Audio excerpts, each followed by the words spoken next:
नमस्कार मित्रांनो, कोठा म्हटलं की लोकांच्या डोळ्यासमोर असं चित्र उभं राहतं की जिथे नाच गाणी तमाशा चालतो आणि तिथे स्त्रीची आबरू विकत घेतली जाते, विकली जाते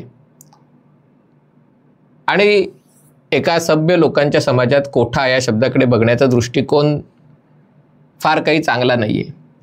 आणि जेव्हा मी सर्वोच्च कोठा म्हणतो तेही स्वातंत्र्य, समता, बंधुता यांचा सर्वोच्च कोठा, तेव्हा आपल्या मनात उत्सुकता ताणली जाणं स्वाभाविक आहे, कारण आपल्याकडे हा शब्द एका वेगळ्या अर्थाने वापरतात.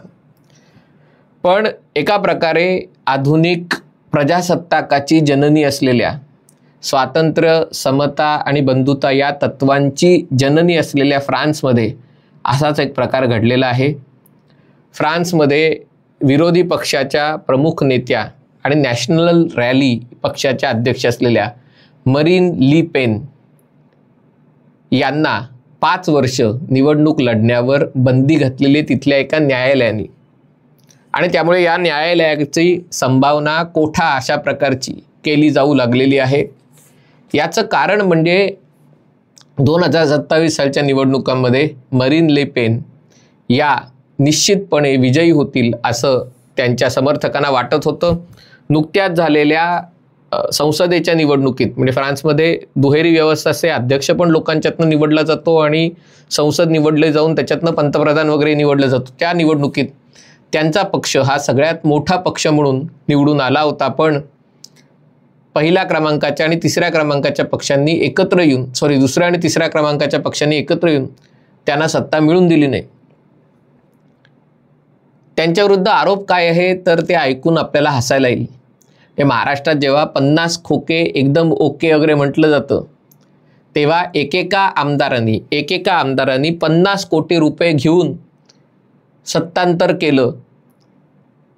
बाळासाहेब ठाकरेंच्या मुलाची साथ सोडून एकनाथ शिंदेंची साथ दिली असा आरोप केला जातो. त्याच्यात किती पैशाचा व्यवहार झाला वगैरे मी त्याच्यात पडत नाही, पण आकडा बघा, 50 कोटी रुपये. फ्रान्समध्ये 2004 ते 16 या कालावधीत युरोपीय महासंघाकडून राजकीय नेत्यांना दिल्या जाणाऱ्या निधीचा वापर, हे मरीन ले पेन या नॅशनल रॅली या पक्षाच्या अध्यक्ष आहेत. सलग 3 वेळेला त्यांचा अध्यक्षपदाच्या निवडणुकीत पराभव झालेला आहे. तशी बघायला गेलं तर आत्तापर्यंत त्यांची स्पर्धा राहुल गांधींची होती. आणि निवडणुका लढायला किंवा इतर काही गोष्टींसाठी, म्हणजे हे जे प्रशासकीय कामासाठी युरोपीय महासंघांकडून संसद सदस्यांना, युरोपीय महासंघाचं जे पार्लमेंट आहे त्याच्या संसद सदस्यांना जो काही पैसा दिला जातो, आणि त्याचा आकडा काहीतरी 5 लाख युरो आहे, म्हणजे अगदी त्याला 100ने गुणलं तरी ते 5 कोटी रुपये होत नाहीत. तर हा पैसा त्यांनी आपल्या पार्टीच्या कार्यकर्त्यांचे पगार भत्ते देण्यासाठी वापरला. म्हणजे कागदावर त्यांनी दाखवलं की हा सगळा पैसा ते आपले स्वीय सहाय्यक किंवा आपलं ऑफिस स्टाफर ज्याला म्हणतात, कार्यालयीन कर्मचाऱ्यांसाठी हा पैसा आला होता. पण प्रत्यक्षात मात्र आपल्या पक्षाच्या कार्यकर्त्यांच्या, म्हणजे पक्षाच्या कार्यकर्त्यांच्या पगारासाठी आणि भत्त्यांसाठी तो वापरला गेला. ही रक्कम इतकी किरकोळ आहे आणि याच्यात काही व्यक्तिगत भ्रष्टाचार नाही आहे. याच्यामध्ये संसद सदस्यांना आपला पगार पक्षाच्या लोकांसाठी वापरणं, याला भारतात भ्रष्टाचार म्हणता येईल की नाही माहिती नाही. कारण तुम्हाला जर विश्वास नसेल तर दिल्लीला जाऊन बघा, आपल्या प्रत्येक खासदाराच्या घरी त्या घराचा वापर मल्टीपर्पज होतो. अनेक खासदारांची अधिकृत निवासस्थानं वेगवेगळ्या संस्थांनी व्यापलेली आहेत. अगदी अखिल भारतीय विद्यार्थी परिषदेचंही मुख्यालय असंच नॉर्थ एव्हेन्यूला होतं. आणखीन दुसरीकडे कोणतरी अनेक खासदारांच्या घरातनं अशा प्रकारच्या सामाजिक आणि राजकीय संस्था चालतात, कारण त्यांना स्वतःचं कार्यालय थाटणं परवडत नसतं. अनेक रुग्ण जे एम्समध्ये किंवा अन्य ठिकाणी उपचारांसाठी येतात ते खासदारांच्या घरात राहतात. अनेक वकील खासदारांच्या घरात राहून स्वतःचं कार्यालय चालवतात, कारण त्या खासदारालाही आपला स्टाफ आणि त्यांचे पगार आणि या सगळ्या गोष्टी करायच्या असतात. आणि याच्या बाबत सगळ्या पक्षांची अंडरस्टँडिंग असते, कारण दिल्लीत कार्यकर्त्याला राहून राजकीय काम करणं अन्यथा शक्यच होत नाही. आणि त्यामुळे संसद सदस्याचं घर किंवा त्या घराचा एक भाग, एक खोली, 2 खोल्या अशा प्रकारच्या कार्यकर्त्यांच्या व्यवस्थेसाठी आहे. हा एक अलिखित नियम अनेक दशकांपासून आहे. त्याच्यासाठी जर कोणी न्यायालयाने त्या संसद सदस्याला निवडणुकाच लढायला बंदी केली तर तुम्हाला कसं वाटेल? पण हे फ्रान्समध्ये झालेलं आणि नुसती साधीसुधीने 5 वर्ष निवडणूक लढायला बंदी घातलेली आहे. याचं कारण म्हणजे 2027 साली इमॅन्युएल मॅक्रॉन यांच्या विरुद्ध मरीन लिपेन या अध्यक्षपदाच्या उमेदवार असणार होत्या आणि त्यामुळे त्यांना जी शिक्षा दिली त्याचे तीव्र पडसाद फ्रान्समध्ये उमटत आहेत. फ्रान्स, जसं म्हटलं की फ्रान्समध्ये लोकशाही अतिशय गुंतागुंतीची असते. त्याच्यात तुम्हाला 2 मतं असतात, म्हणजे 2 प्रकारच्या निवडणुका असतात. एक तुम्ही थेट अध्यक्ष निवडता आणि दुसरी गोष्ट म्हणजे तुम्ही संसदेला त्याच्यासाठी मतदान करता आणि त्याच्यात तुम्हाला पुन्हा 2 प्रकारची मतं असतात. म्हणजे पहिल्यांदा तुम्ही मतदान करता, त्या मतदानात जर कोणत्याही उमेदवाराला 50% जास्त मतं मिळाली नाहीत तर दुसऱ्या फेरीच्या निवडणुका होतात आणि दुसऱ्या फेरीच्या निवडणुकात काही मर्यादितच उमेदवार ज्यांना 10% जास्त वगैरे मतं आहेत ते त्याच्यामध्ये उभे राहतात आणि त्याच्यातनं दुसऱ्या मताच्या वेळेला, म्हणजे पहिल्यांदा तुम्ही कोण हवा याच्यासाठी मतदान करता, दुसऱ्यांदा मतदान करता तेव्हा कोण नको याच्यासाठी मतदान करता. आणि अशा प्रकारे फ्रान्समध्ये मतदान होतं. आणि फ्रान्समध्ये गेल्या काही वर्षापासून, कारण फ्रान्समध्ये सगळीकडे जे स्थलांतरित आणि त्याच्यातही मुख्यतः अल्जेरिया आणि मोरोक्कोचे स्पेनमध्ये आहेत, पण अल्जेरिया आणि इतर आफ्रिकन देशातून आलेले मुस्लिम लोक आहेत, त्यांची संख्या पॅरिस भागात तर 10%च्या वरती गेलेली आहे. बाकी फ्रान्समध्ये त्यांची लोकसंख्या झपाट्याने वाढते. पंतप्रधान नरेंद्र मोदी ज्या मार्सेला गेले होते, आपण आधी मराठीत त्याचा उच्चार मार्सेलिस असा करायचो कारण आपण स्पेलिंगप्रमाणे उच्चार करतो, म्हणजे सावरकरांची उडी ती मार्सेलिस बंदरात असं म्हणायचो, पण ते मार्से नाव आहे. मार्सेला तिथे तर मुसलमानांची संख्या खूप जास्त प्रमाणात आणि हे सगळे बेकायदेशीर लोक आहेत, आलेले लोक आहेत, ते फ्रान्समध्ये स्थायिक झालेले आहेत. पूर्वीच्या काळात फ्रान्सने त्यांना वसवलं पण त्यांनी नंतर दहशतवादाला प्रारंभ केला आणि त्यामुळे या सगळ्या लोकांना बाहेर काढा. फ्रान्सचा राष्ट्रवाद युरोपीय युनियनपासून वेगळं व्हा, अशा प्रकारच्या मागण्या त्यांच्या आहेत.